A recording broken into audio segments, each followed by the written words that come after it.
Hi guys, so last time gumawa tayo ng video regarding sa fuel consumption test nitong Geely Okavango. And may nabasa ako sa mga comments na nagsasabi sa sila na dapat daw hindi ako naka sports mode kasi mas malakas sa fuel consumption test. So medyo may i-correct lang ako sa kanila, pero actually tama rin naman sila.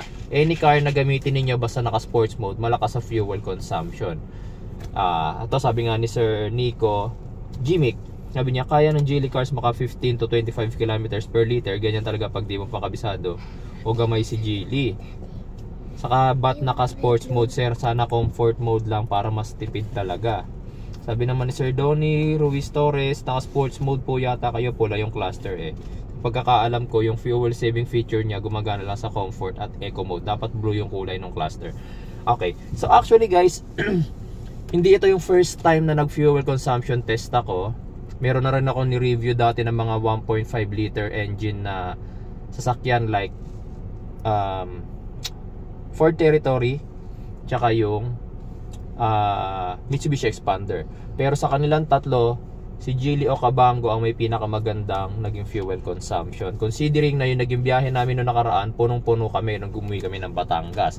Ngayon, sabi nila bakit daw ako naka-sports mode. Actually, hindi po tayo naka-sports mode. Every time na gumagawa ako ng video, naka-comfort mode tayo. Hindi tayo gumagamit ng eco mode, hindi tayo gumagamit ng sports mode. So, ipapakita ko sa inyo. Dito sa drive mode ni Geely, meron din eco, comfort, and sport. So, na-adjust yan by rotating this knob. Okay? So, paano nangyari? Paano ko nasabi? Kasi nga, ay ito nakikita nila kulay pula yung ating cluster gauge. Actually, partly tama sila. Why?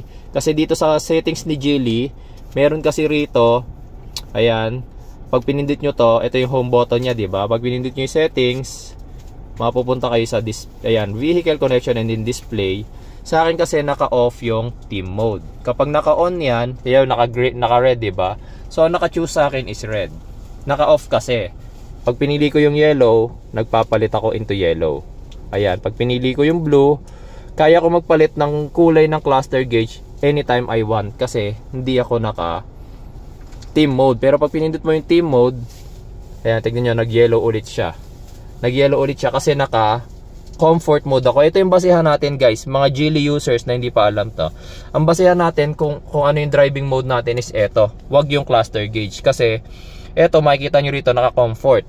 Pag pinihit natin to, left, naka-eco mode na tayo. Ayan, naging blue nga naman yung gauge. Tapos nakikita nyo yun, E na siya. Diba? Eco. Pag pinihit natin to, magiging comfort. Ayan, nag-change na naman siya ng kulay. Tapos nakita nyo, comfort na siya. Pag pinihit na naman natin to into right, sports mode, ayun, naging red na siya. Tapos S na. Ayan, so papakita ko sa inyo dun sa video ko. Sa video ko, ayan, makikita ninyo nung napo-fuel tayo. Para walang cut, ayan, pakita ko muna sa inyo. Ayan. Suppose natin. Ayan, makikita ninyo, red nga naman yung gauge ko. Pero, dito sa ating cluster, kagaya na rin dito, ito kasi sports mode na to, kasi nga naka-sports to. Pero, nung nagda-drive ako niyan, papuntang Batangas, ano yan. Ito, wait lang, patayin natin ulit yung team mode. Ayan, naka-red yan.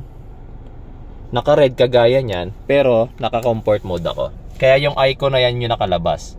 Okay, so hindi natin basehan yung kulay ng gauge pagdating sa driving mode. Ito, ayan. Correct ko lang. Actually, partly correct sila kasi nga, malamang sa kanila kasi naka-on yung team mode. Team mode, ayan. Kaya kapag binago-bago ninyo, ayan, para mas makita ninyo, every time na babaguhin ko yung settings, ayan, naka-eco mode tayo ngayon. Pag pinihit ko sa kanan, nagiging comfort mode. Pag pinihit ko ulit sa kanan, nagiging sports mode. Kasi nga, naka-enable yung team mode ninyo. Pero kapag naka-disable yan, naka-red ka, kahit bago-baguhin mo yan, makikita ninyo. Sports mode tayo, pipihitin ko yung knob, naging comfort, pero red yung gauge. Pihitin ko yung knob, naging eco, pero red yung gauge. Okay, so sa mga Geely Okavango users, pwede nyo gawin yun. Okay, so ako, basta nag-fuel consumption test ako, lagi akong gumagamit ng comfort mode. Okay, hindi ako gumagamit ng eco mode, hindi rin ako gumagamit ng sports mode. So bakit ganon ginagawa ko pag nag-fuel consumption test ako? Kasi nga, hindi lahat ng sasakyan merong ganon. Merong selection ng modes, ng driving mode. So para fair sa lahat ng sasakyan, ginagawa ko kung ano lang, comfort mode lang. Pero in fairness, kagaya na sabi ko kanina, yung Geely Okavango is the third vehicle, 1.5 liter gasoline engine na review ko, at siya yung may pinakamagandang fuel consumption. Si Ford Territory inline 4 turbocharged engine, naging consumption ko yata sa kanya is 5.9 or 5.8 kilometers per liter. Napakalakas. Si Mitsubishi Expander 1.5 liter naturally aspirated engine, 4 cylinder, ano siya, umabot lang siya ng 8 kilometers per liter. Hindi pa kami puno nun. Yun nga lang, si Expander naman city driving. Pero itong si Geely Okavango 3 cylinder turbocharged engine, hybrid, hindi hybrid, mild hybrid, inabot naman siya ng 9.8 kilometers per liter. Freeway naman yon kasi Skyway din, SLEX. Pero ang ano naman nun, huling biyahe namin sa Batangas noon, grabe yung sakay namin, overload. Aminin ko, overload kami noon kasi nga 8 adults, tapos ilan yung sakay namin na bata pa, tas mga bagahe. So sa sasakyan guys, lalo na sa mga gasoline engine, big factor ang weight.